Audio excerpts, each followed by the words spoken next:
Hey, what's going on, everybody? Dave back. I know I missed a video yesterday. I'm trying to put these out fairly quick as I have progress. But this part took me a little bit longer. My hands are freaking sore. My beautiful, beautiful hands. Anyway, they're really sore because a majority of all my pinholes and everything are being done by hand for magnets. Which, speaking of magnets, so I became affiliated with K&J Magnetics.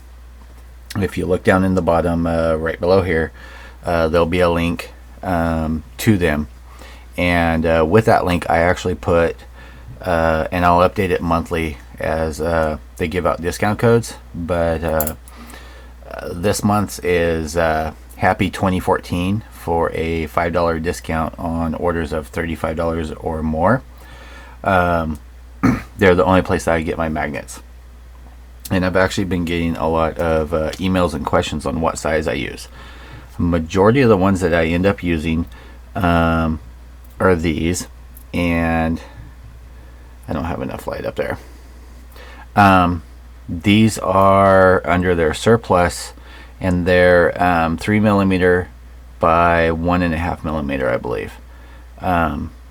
And these are like $7 for a pack of 100. But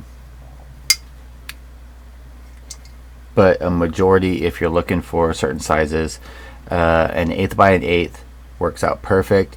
You can even get an 1/8 by, I think this is like 1/16 or something like that. They're thin. Those work great on thin parts. I've got some square ones. Majority for my big stuff that I'm using are definitely the N52s, 1/4 by 1/4.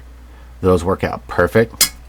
And then I've got some 1/4 by 1/8, which also work out well.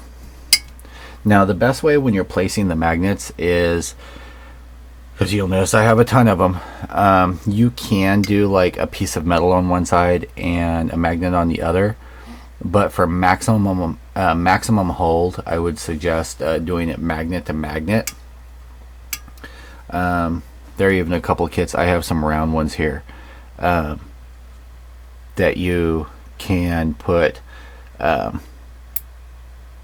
say a flat magnet down, and then the ball, replace the ball in the head of your kit, or even in the arms, hand, something like that, so you can still get some rotation out of it, but it'll magnetize this way. I mean, I've got some so small that if you can see it, that is a I believe it's a Space Marine head, but I can't remember which one it is offhand, but there's a magnet in his head. And then someone asked what I use to hold my magnets. I have a really high-tech device, and this is it. I use my the gooseneck lamp to hold all of them. I have them in stacks up here. And another person ended up asking in another video if they lose their magnetization over time.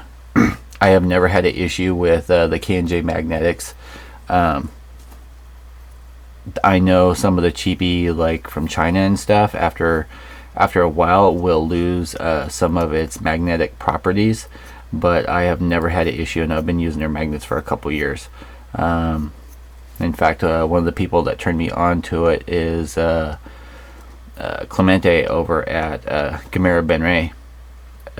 He was the first one that I even heard talking about using magnets and stuff several years ago, and he recommended them, and I've been with them, using them ever since. Alright, so on to the goodies. So this video is actually entitled DAT, and this is it right here. This is for the Zeong, and it's fully all magnetized and ready to be sanded down and prepped for primer.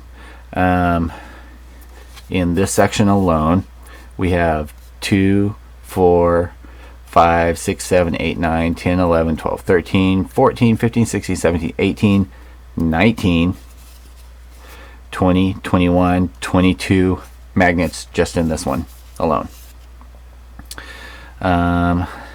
Let's see if I can put this together correctly. This is the underside. This is where the thrusters are going to go. Now, I haven't even put magnets in to place this because I still have to figure out my wiring diagram. And I'm going to take the Dremel and Dremel this out. I still haven't made up my mind whether I'm going to make a base and have the wiring and battery connection and everything going from it up into the kit, or if I'm going to do it from here. There is enough room in here to set up for a couple AA batteries to power it. So on this, and you guys will see why I have such heavy duty magnets in here in a few minutes. So for this, snaps in just like so. Let me see if I can remember exactly how this ends up going. That piece is magnetized in there.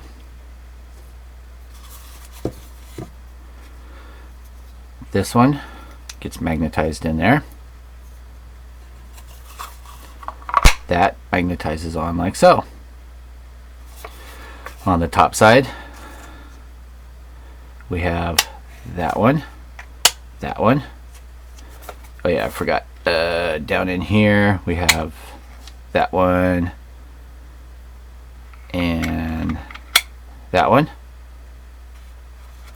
I've been being asked on the corner a lot too why I use so many magnets.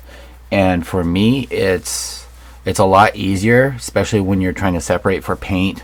It'll save you from a lot of masking. Let's say you want to do these one color and this another. Well, if it's glued on there already, you're going to have to mask that, do everything else. This process, you can paint this however you want and everything. Paint these separately, panel line them separately, have them all separate workstations, whatever works best for you. And for me, separation works best. Okay, so on here, these are all of the white parts that are going to go in there. This is another reason I like the magnets. This is just a metal ruler. All my pieces are on there. I can keep track of all of them. I can even paint them all on here. So we've got that one will go into there. And yes, there are still a few that I need to do some cleanup on. That one will go there, there. Now on these I had to finagle a little bit because the hole was so big on the backside. So what I did was I took a 1mm plow plate, just glued it to that, trimmed it down, sanded it, and then put my magnet in there. And it actually works out better because it raises them up a little bit. And we've got that one there.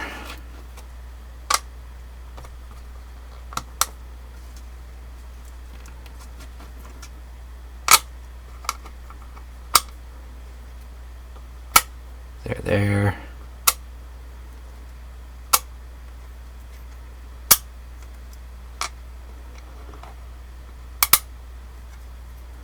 And as you can see, they just pop right where they're supposed to.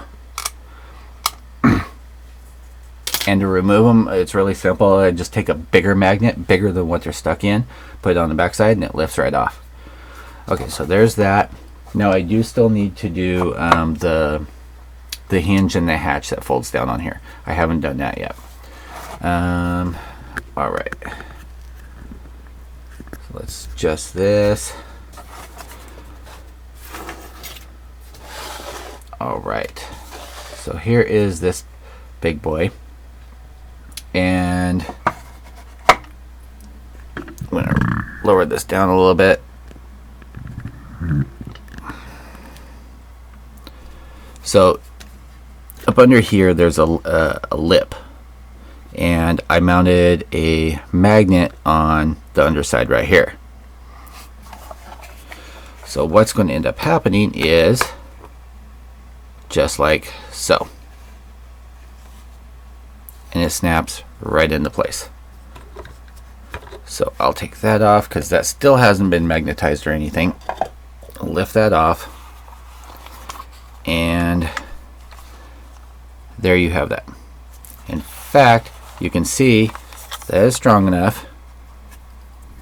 If I back up enough, I'm holding that like that and shaking it, and nothing's falling off. One thing I did do since my last video was, if you remember on these, I just had magnets in here. Well, I decided, since this butts up against here, I placed a couple of magnets here just for the added support, because these don't move at all. So that's just for some added security for that front plate. It was a little wobbly, so we'll put that back on there, and that's what it looks like. Hence, DAT ass. Yeah, this is a big beast. I'm really happy with how things are coming along. Once I get the magnet work done, the rest of the cleanup and everything's going to be a breeze. It's just sanding it down, truing it up, getting rid of the flash edges, things like that. And then doing my lights. And as I'm putting in magnets, I'm planning out how I'm doing my lights also. So it's kind of a 2-in-1, because I'm actually going to be using some of the magnets for connection points for my wiring. But stay tuned. I'm going to finish up this back hinge, and I'm going to start on the back booster tonight. Hopefully get that done and have that video out to you guys tomorrow. I will talk to you all later. Definitely make sure and check out, I have to check the time, but over on Gunpla Fixations channel, they're doing their hangout this weekend, so definitely check that out, watch that. If I can get away, I am going to try and join that, as long as the wifey doesn't have anything planned for me. Which, speaking of, I also noticed, looking at my Google information, that I have 16% of female watching base, or demographic base, which is kind of odd but cool. Anyway, guys, I will talk to you later, because it is now 2 a.m. I'm rambling on. I will talk to you guys all later. Peace out.